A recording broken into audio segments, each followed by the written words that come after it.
मेरे जीने की वजह है तू।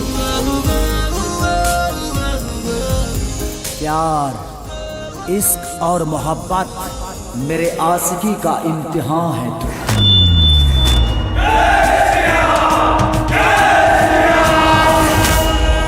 विद्या ददाती विनयम, माहौल को कर दे धुआं धुआं, चल मार ले कश दो कश। विनयाम दाती पात्रता, धन धर्म तथा सुख। मन मगन मगन मन मगन मगन मन मगन मगन शिव में।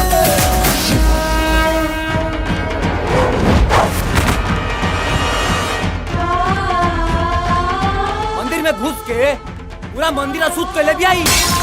संविधान के आर्टिकल 15 में साफ साफ लिखल बा कि जाति लिंग के आधार पर देश के कौनो भी नागरिक से भेदभाव कईल अपराध होला। सुबह हो शाम जपी तुम्हारे नाम, बस एक काम तोहर बंदगी। तू ही आशिकी,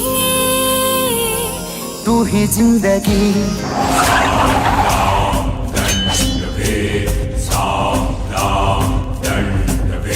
बाहर अम्मी के सनातन धर्म, यहाँ हर जाति के अलग महत्व दिहल गई। देखा, दलित के हाथ से बनल डाला पूजे के एगो अलग परंपरा। हमनी के अछूत है, हमेशा गाड़ी सुने वाला अछूत।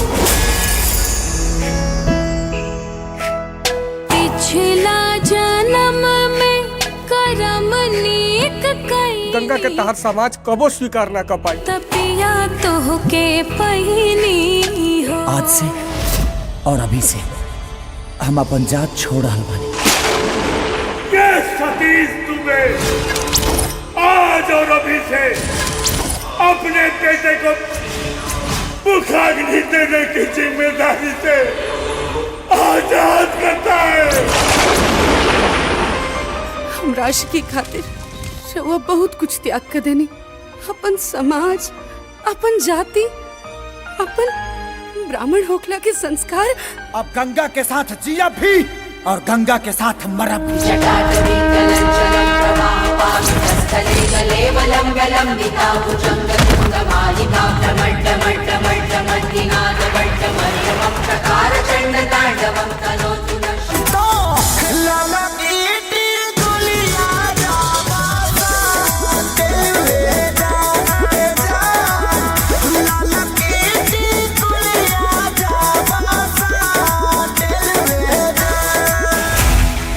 जीते जी अपना बेइज्जती के कबो ना भुलाई।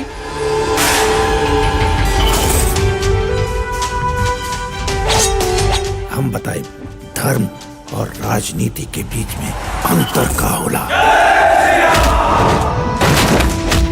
अपना जात का समझकर उसको छोड़ दिए। इस बार चारों तरफ दिखे तो चाहिए आग ही आग।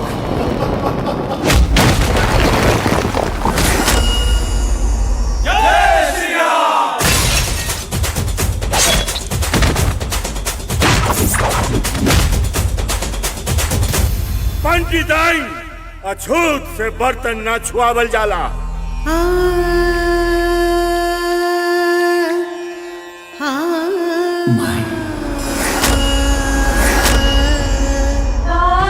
एके बूंद एके मलमूतर, एके चाम एके गुदा, एक ज्योति से सब उत्पन्ना। कौन ब्राह्मण कौन शूद्रा, किसी के साथ सोना आशिकी नहीं, किसी का होना आशिकी।